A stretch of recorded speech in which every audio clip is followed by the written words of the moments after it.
Welcome to the Kottke Ride Home for Tuesday, June 5th, 2021. I'm Jackson Bird. New ocean just dropped, and a new dinosaur species, big release day. So all about the fifth ocean and one of the newest, largest dinosaurs. Plus, what a new cereal says about current marketing trends, the state of cereal as a whole, fan-franchise relationships, and the contemporary fusion of ancient folklore. Here are some of the cool things from the news today.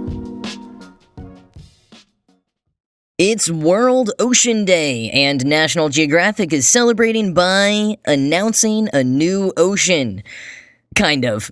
So growing up, you were probably taught that there are four oceans: the Pacific, the Indian, the Atlantic, and the Arctic. But if you work in certain scientific fields, or perhaps depending on where you were educated, you know that there's a fifth, the Southern Ocean. The International Hydrographic Organization, or IHO, has been responsible for naming and delineating seas and oceans since 1919. The Southern Ocean was included as an ocean in their first publication in 1928 and in subsequent editions, though with the ocean's borders being pushed further and further south until they removed it altogether in 1953. The IHO said in the 1953 edition, quote, "The Antarctic or Southern Ocean has been omitted from this publication as the majority of opinions received since the issue of the second edition in 1937 are to the effect that there exists no real justification for applying the term ocean to this body of water, the northern limits of which are difficult to lay down owing to their seasonal change. The limits of the Atlantic, Pacific, and Indian Oceans have therefore been extended south to the Antarctic continent. Hydrographic offices who issue separate publications dealing with this area are therefore left to decide their own northern limits." End quote. Though the matter has been revisited a number of times, most significantly in the year 2000, the IHO has yet to come to an agreement from its members, and the Southern Ocean has not been formally reinstated by the IHO. But some authorities around the world do recognize it, like Australia and the U.S. Board on Geographic Names, and as of February of this year, the U.S.'s National Oceanic and Atmospheric Administration, or NOAA. So now, National Geographic has decided to formally recognize the Southern Ocean as well. That's really more of a style guide type of decision than any big matter, but I found it interesting nonetheless, and National Geographic took the opportunity to explain a little more about the features of the Southern Ocean. Quote, "While the other oceans are defined by the continents that fence them in, the Southern Ocean is defined by a current.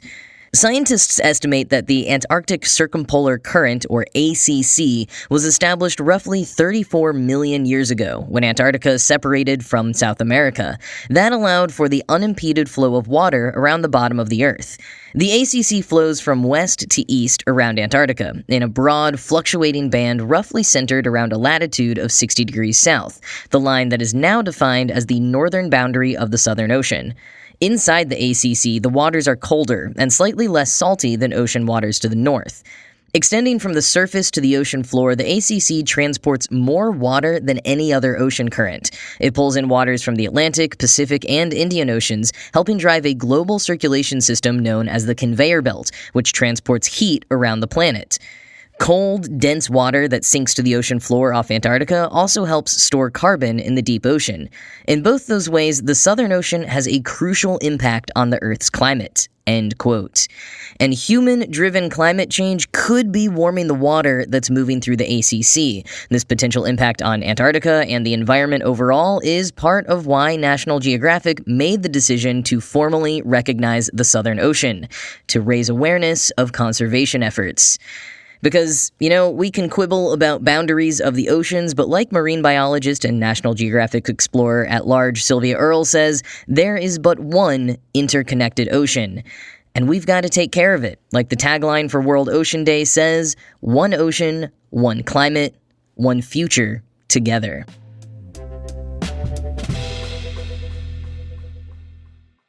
A new dinosaur identified in Australia is among the largest dinosaur species ever discovered, and the largest ever discovered in Australia. The Australotitan Cooperansis, also called the Southern Titan, or if you're in a whimsical mood, the Terrible Lizard of Oz, was a titanosaurian sauropod that would have been between 5 to 6.5 meters tall and 25 to 30 meters long. In other words, about the length of 2 buses or a basketball court and 2 stories tall. Sauropods are the long-necked plant-eating dinosaurs, like Littlefoot in The Land Before Time, and this particular one is estimated to have lived during the Cretaceous period, about 90 million years ago, when Australia was still one large landmass with Antarctica. The Australopithecus bones were initially discovered back in 2007 on a farm in Aromanga, Queensland, a town whose name you don't want to Google without including the province. But it took over a decade for the fossils to be properly classified, comparing it to those of other known species and making estimates on its size and other details. The process was complicated by how remote the location of the bones was and how massive and delicate they are, making transportation difficult, so they heavily relied on 3D scans of the Australopithecus bones, which they could take to various museums around the country on a laptop. And the New York Times notes that Australia is one of the most difficult places in the world to find dinosaurs because, quote, it is mostly flat and lacks the mountain ranges and canyons that would expose fossils by eroding rock, end quote.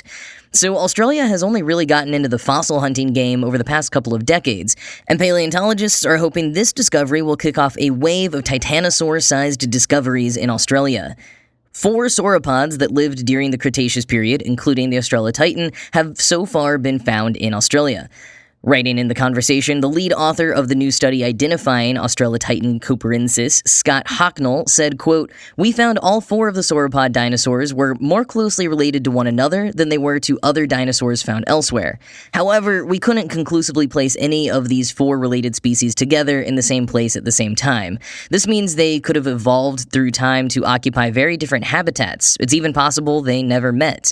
The Aussie species share relations with titanosaurians from both South America and Asia, suggesting they dispersed from South America via Antarctica during periods of global warmth. Or they may have island hopped across ancient island archipelagos, which would eventually make up the present-day terrains of Southeast Asia and the Philippines," end quote.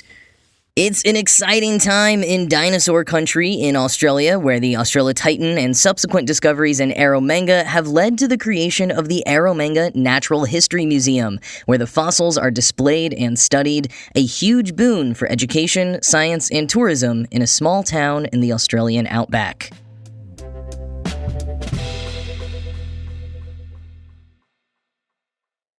Perhaps you've heard about John Oliver's latest beef with a random entity. This time, he's going after Cheerios. At the end of May, Last Week Tonight posted a 7-minute web exclusive about cereal and how boring it's become. Oliver points to major cereal developments of yore, like the introduction of Trix's Wildberry Blue, a 2-toned corn puff literally marketed as uniting kids across political aisles in 1996, as well as the introduction of Reese's Puffs as a whole in 1994. But Oliver claims there haven't been any major cereal stories that have broken through to mainstream headlines in a positive way since then. In his words, cereals aren't even trying anymore.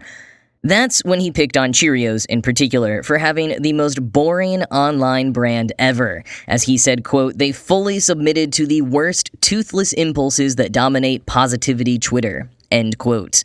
And encouraging them to spice things up, Oliver said he would donate $25,000 to the charity of Cheerios' choice if they tweeted "FU" from their official account. Only he meant the real 4-letter word, which he can say on HBO, but I can't on a non-explicit podcast. Cheerios replied in a tweet the next day saying, quote, "You know we're a family brand, so we can't drop the F-bomb. We'll donate $50,000 to No Kid Hungry, and we'll also donate $50,000 to the charity of your choice if you tweet, 'Families make good go round,' end quote." Which was one of their tweets in particular that Oliver thoroughly roasted. But Last Week Tonight replied in kind a few days later with the requested "Families make good go round" and a photo of the Manson family. The show then followed it up with a series of tweets of other controversial families, including the Menendez brothers, and then they also donated an additional $50,000 to No Kid Hungry, the real winners in this whole scenario. So a fun little exchange and money well spent, but it still proved Oliver's larger points. Cheerios couldn't get too edgy on Maine. Cereal has become boring. In its marketing and in the actual product. Oliver threw out some jokes that honestly were genuinely good ideas. Things like cereal shaped like little people so you can pretend you're a giant, nighttime snack-themed cereal, Lego cereal, cereal for goth kids, and blue golden grams. Okay, maybe not that last one. But the rest of which, however, are reminiscent of the chaotic energy at play in the era that brought us Oops All Berries. Because the thing is, even when big cereal companies come out with something new now, it's not that good. Back in April, General Mills announced a new Ghostbusters cereal for the upcoming Ghostbusters Afterlife movie, and Gizmodo ripped it to shreds. The critiques mostly came from how boring and poorly designed the 3 different cereal elements were.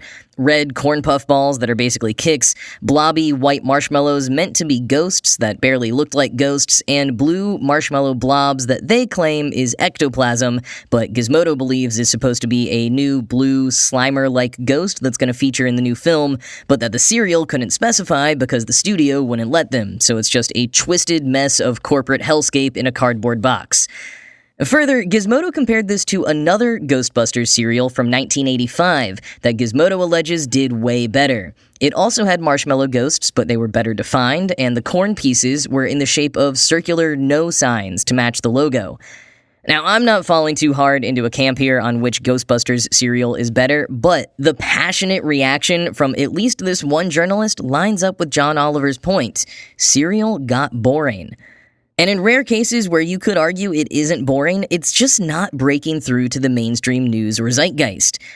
Now, to General Mills' credit on the current Ghostbusters cereal, it is being sold for normal prices on grocery store shelves, even if for a limited time. You can still find it on Walmart and Kroger's websites, at least. And I say this is to their credit because this is one reason I personally think that some of the innovation and excitement when it happens in cereal no longer breaks through to the mainstream. The limited edition products are often not something that everyone will find in their grocery stores. You have to enter a sweepstakes or pre-order it for twice as much as you'd pay for a normal box. And this isn't just a thing with cereal. So many brands are doing this. It seems like an excuse to get a bunch of play on social media and some earned media without actually having to create a mass supply of a new product. So, alright, I get it. And honestly, it's probably the smarter move for these companies because the other reason it doesn't break through the noise, there is too much noise. Too much has been done before, and too much is always happening. You're not going to have the entire country searching for a gray M&M like in 1997. It is so much harder to get a return on investment with stuff like that these days, so it does make sense to go to the niche audiences. People who will pay more money, and therefore you will definitely sell it all to the exact audience you want to and make back whatever money you put into it. But it doesn't become a cultural touchstone that way. It barely goes beyond the filter bubbles of the people already interested. And let's look at a recent case study that is really what got me all riled up about this. General Mills' limited edition Loki charms. The new Thor spin-off series from Marvel will premiere on Disney Plus tomorrow, Wednesday the 9th, so Lucky Charms has gone dark and become Loki Charms. And I have a lot of thoughts. Not all negative, either. I think this is pretty cool. But let's start with how they're pulling the niche audience card. Here's how to get your hands on a box of Loki Charms, quoting CNET.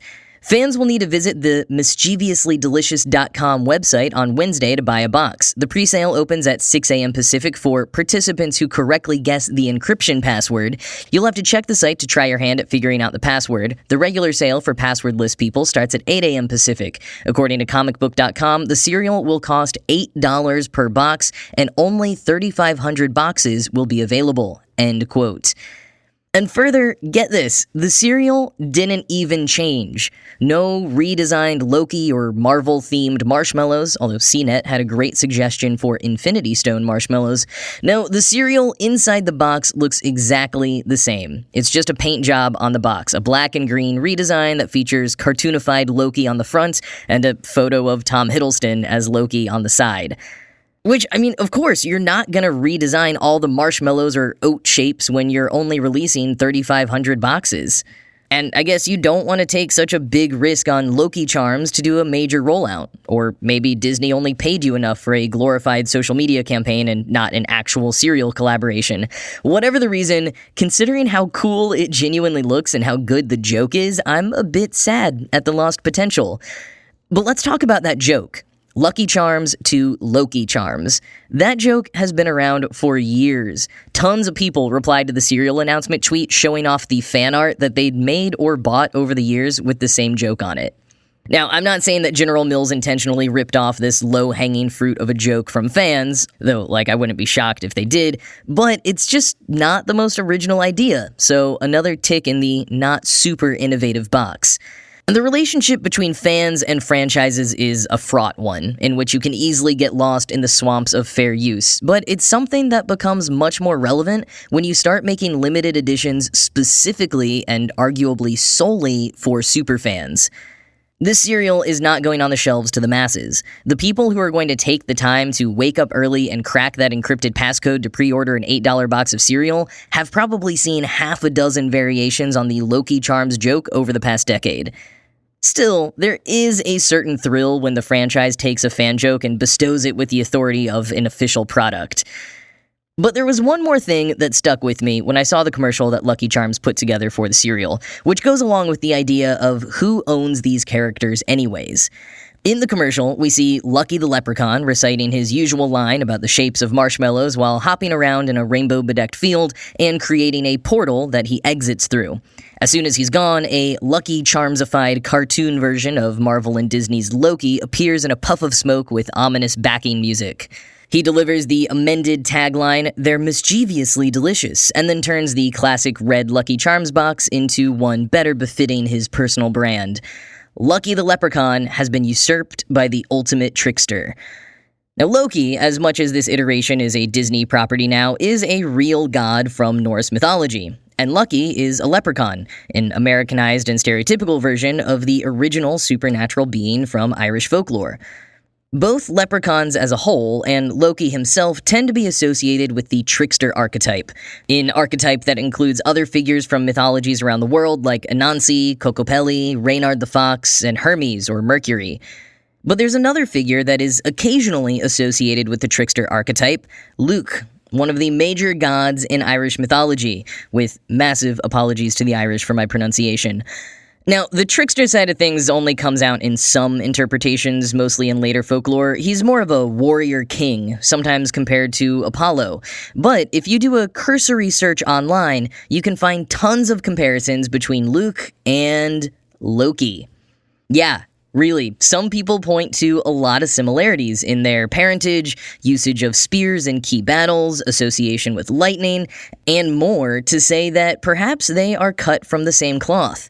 One person even points to the influence of the Celts on the Norse in the early Iron Age to say that Loki may have been created as the Norse version of Luke. But there's not much to back any of that up, and lots of disagreement on interpretations. There are so many different versions of both gods, and Luke especially got the Victorian treatment of having a lot of his origin and meaning retconned to their liking, so the connection here is probably not a genuine one, but even the fact that some people believe there is a connection makes the placement of Loki inside this animated, Americanized version of Irish folklore kind of fascinating. Two archetypes of the mythological trickster corporatized to mere shells of their folk origins, duking it out in the name of toasted oat pieces and marshmallow bits.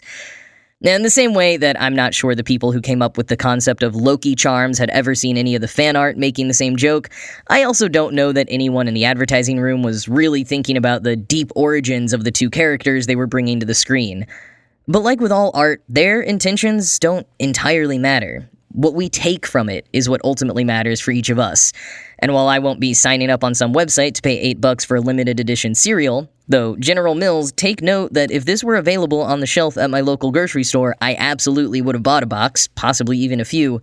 But I did get a lot out of this 25-second spot. It's in no way the chaotic, innovative cereal we saw in decades past, but for me at least, Loki Charms are anything but boring.